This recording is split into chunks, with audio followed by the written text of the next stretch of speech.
might seem like an asinine question to the Eagles faithful across Eagles bleeding green nation. No pun intended, because that's the website that we're looking at.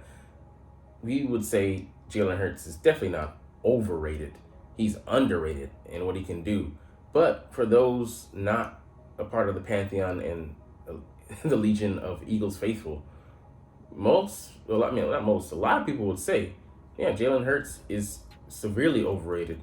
He's only done it, based on 1 year, and they're not looking at, his actual impact and the depth to which he, was able to go to get these numbers and produce these results. Anyways, we'll find out, as well as look at some other stuff. What's up, it's your boy Cintron, come back at you with another analysis video, and I kid you not, that's my real name. Today's article, and we're going to go into some other topics. That's why today's video, the series, is called Bingo Topics. Is Jalen Hurts underrated or overrated? Can the Eagles quarterback be consistently elite in successive seasons? So that is the premium question that everyone, Eagles faithful and non, would like to know. As we see him here cozying it up, he's doing his job, being interviewed as per the rules of the Super Bowl alongside one Patrick Mahomes. So heading into the 2022 NFL season, there was a lot of hesitancy around naming Jalen Hurts the Eagles' next franchise quarterback. But over the subsequent months, he did more than most ever imagined and had an MVP caliber performance in the Super Bowl, as well as an MVP caliber season. I was, I wasn't on the fence, but I was unsure of what we're going to get from him. And he went out there and proved doubters, naysayers, supporters, and the like, right and wrong, respectively, with, the type of season he had in 2022. But, of course, his encore act, can it, match up, or can it even be somewhere in the same ballpark neighborhood as this last season? That is the big question that he has to answer, and we're faithfully awaiting, him to either do so or fall flat on his face or whatever. But we are highly anticipating this upcoming season. None of that was expected heading into the season, and yet just 1 year later, Hurts is the highest paid player in franchise history and the new face of the team. That was, until Lamar Jackson came to knock him off the perch. A million or so, something like that. It's totally warranted. The QB has done everything right on and off the field. He might not be the most verbose or enthusiastic quarterback the team has ever had. It doesn't need to be. But in videos released by the team, you can see that he is a fierce leader and lets his actions match his words, and that's exactly what we're looking for. Substance over, just visual visage.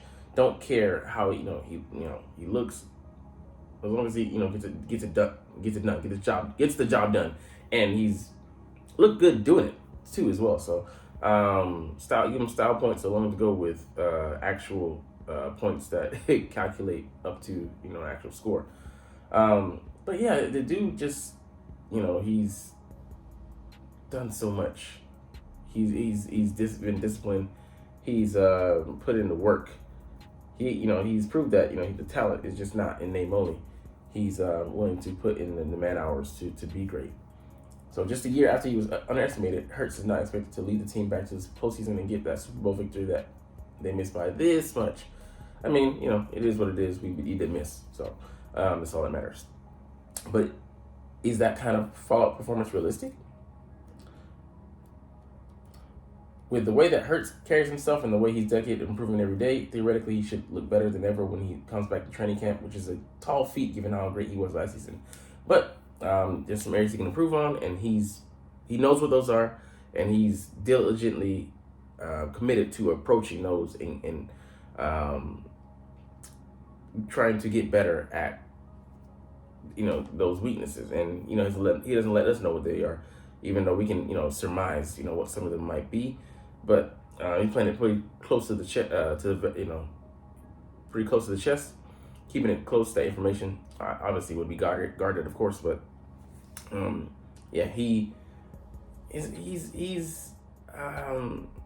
he's got such an interesting fire about him. It's cold and hot at the same time. Cold and it's a steady approach, but fiery in that from the depths of his bowels, this man wants this. But the QB spoke in the months since about identifying mistakes and areas that he needs to improve. And while he wasn't willing to disclose that list, as we just mentioned, he emphasized that he was still working as hard as ever, and even after signing a life-changing new contract.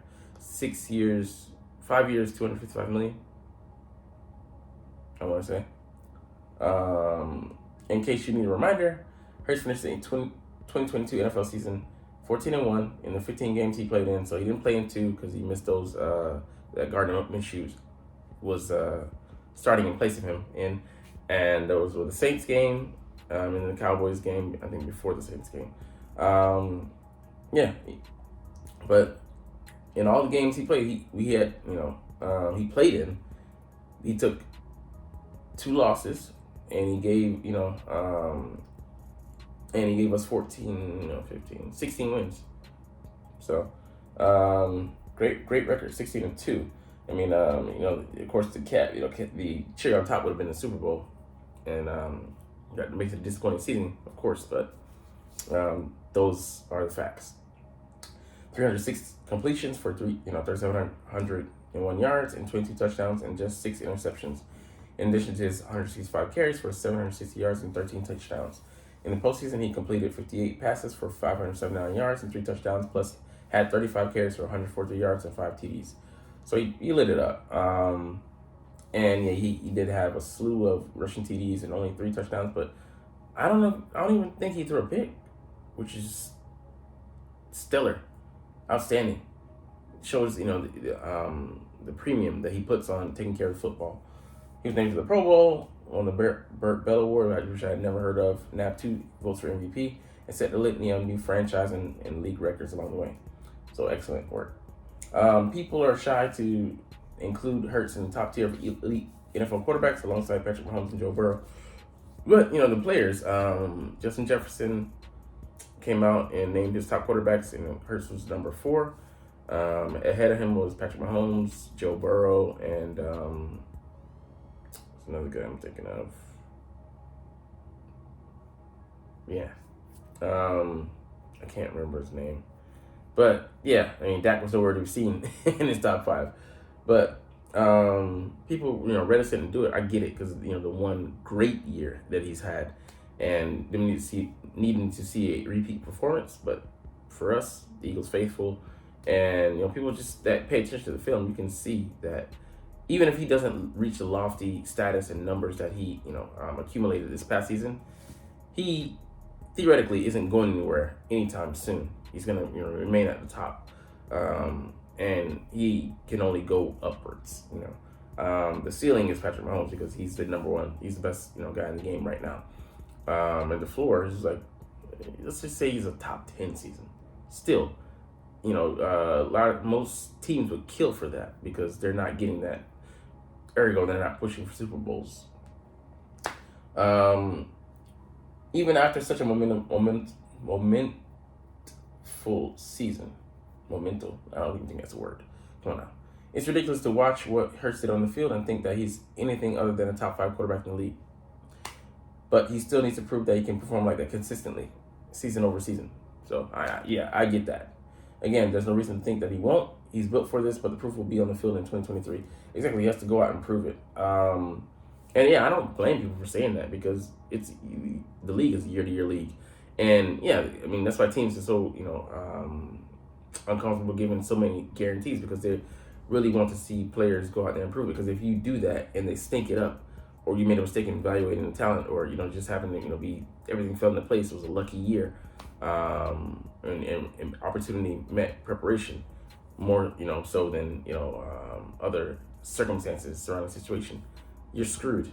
And it's not easy. The salary cap is already tight. You commit a chunk of your salary to the league's most important position, and you're going to pay them the most. You're really setting your team back if you don't identify the right guy. So I get that. But anyways, our next article, myriad of topics. First, looking at Darius as a top 5 cornerback. Yes, the guy is there, man. You might not want to hear it. You might think he's, no play Slay, but the guy, acquitted himself nicely, chiefly in that week 2 or 3 game against the Vikings last year. Just shutout performance. If we would have let him have the free reign to roam around and match up with the number one like that, might have even had a even better pass defense. I mean, but that's of course 2020 hindsight thinking. But anyways, execs, coaches, scouts rank NFL's top 10 cornerbacks for 2023. Number 5, Darius Slay, Philadelphia Eagles. Slay returns to the top 5 for the first time since 2020 after a banner year for the Philadelphia Eagles. He embodied the Eagles' tough attitude on defense with 3 interceptions and an 18.7% ball hawk rate.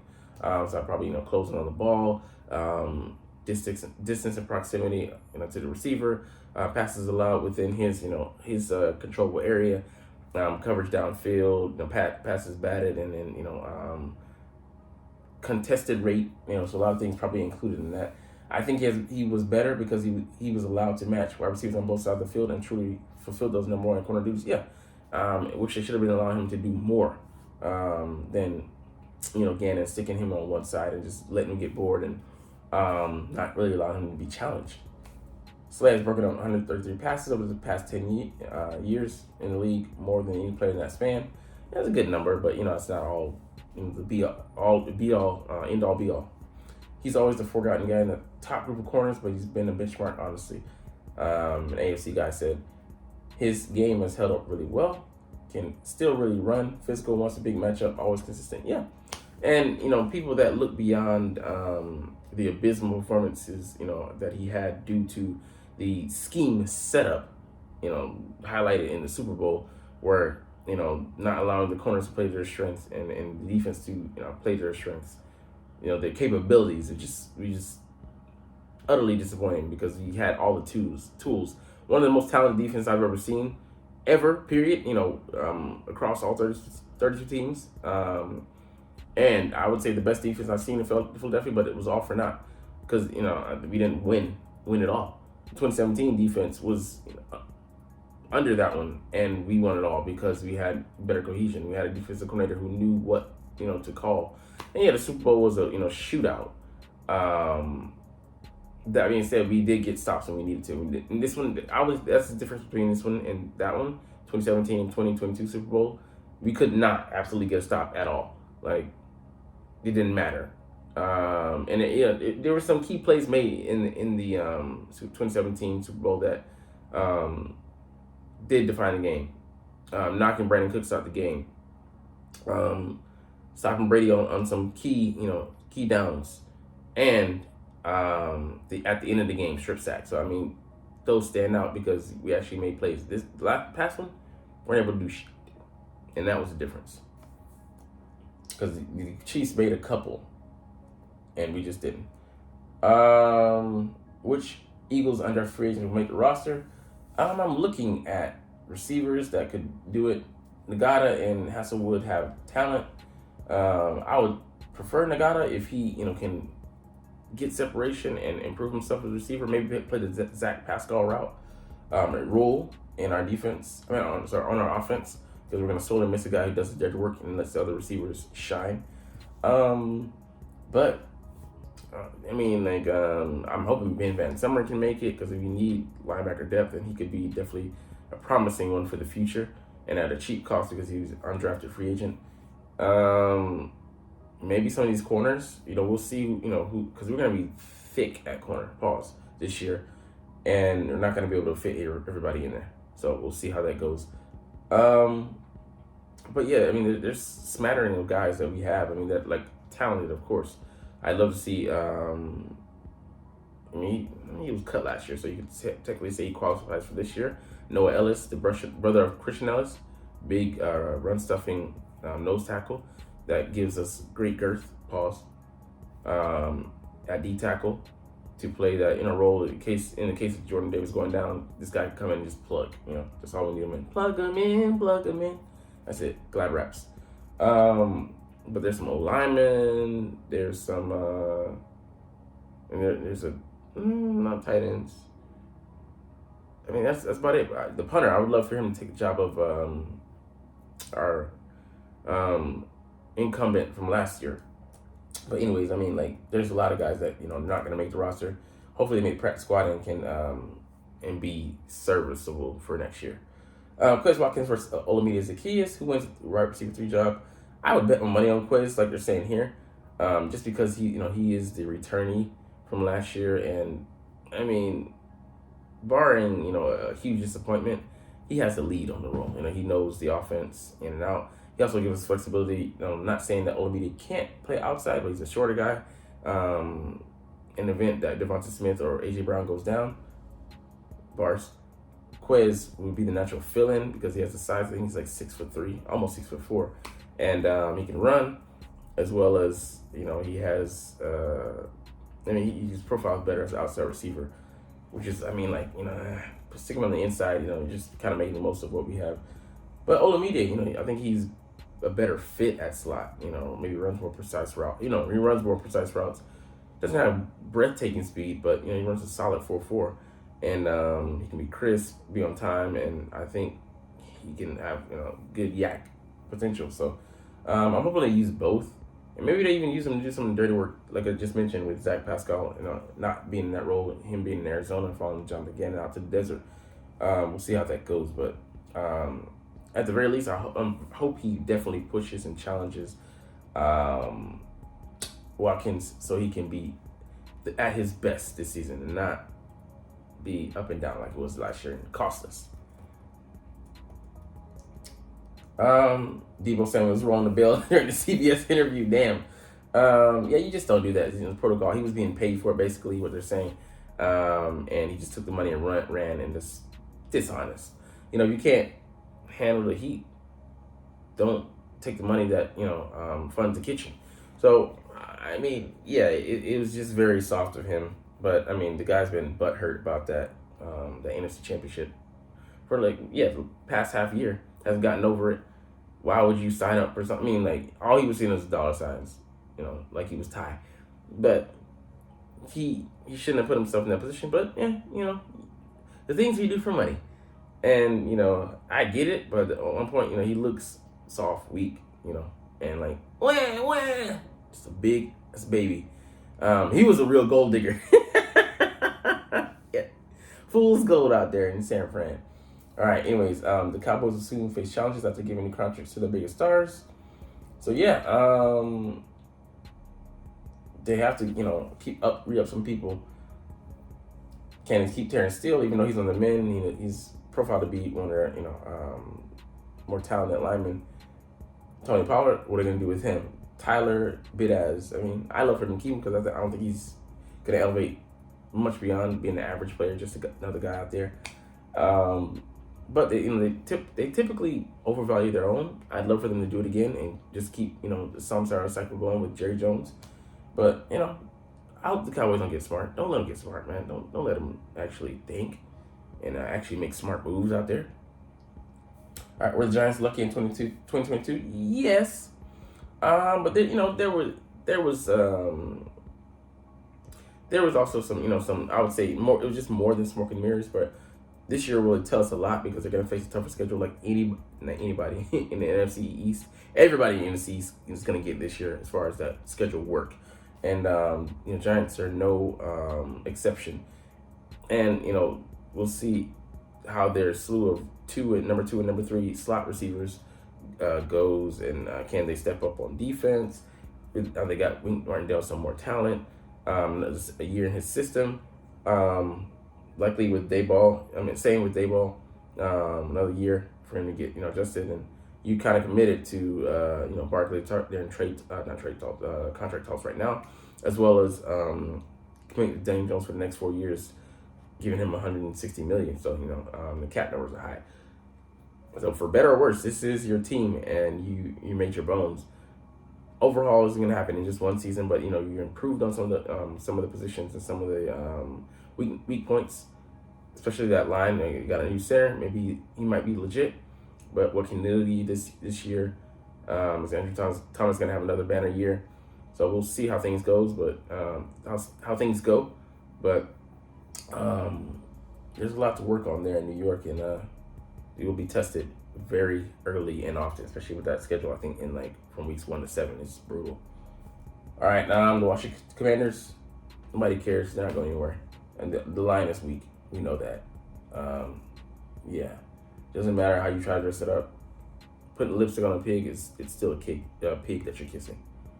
All right, no players selected in the 2023 NFL supplemental draft. I'm interested in Wright out of Purdue. He has good measurables, 6'3", buck 95, can jump. Can he run? I don't know if he set up that pseudo pro day or just work out for the NFL teams, but he has the measurables, man. How he get that man into camp, man? Bring him in, and we have some money to play with.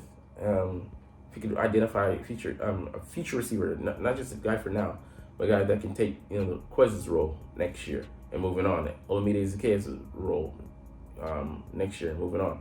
I mean, like we're gonna have to reload at some certain positions, and we're gonna have to go cheap because we now have our franchise quarterback on a franchise quarterback level contract, and at least a little wiggle room for errors. I mean, some mistakes can be made, and some room can be made for luxuries, quote unquote, and other stuff. But we have to have the things down pat for the most part. All right, New York Jets will appear on Hard Knocks. It'll be interesting to see Sauce Gardner, that defense, as well as Aaron Rodgers in prime time, and see how they do.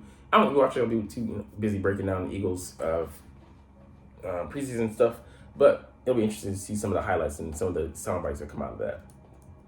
And Northwestern scandals. Damn.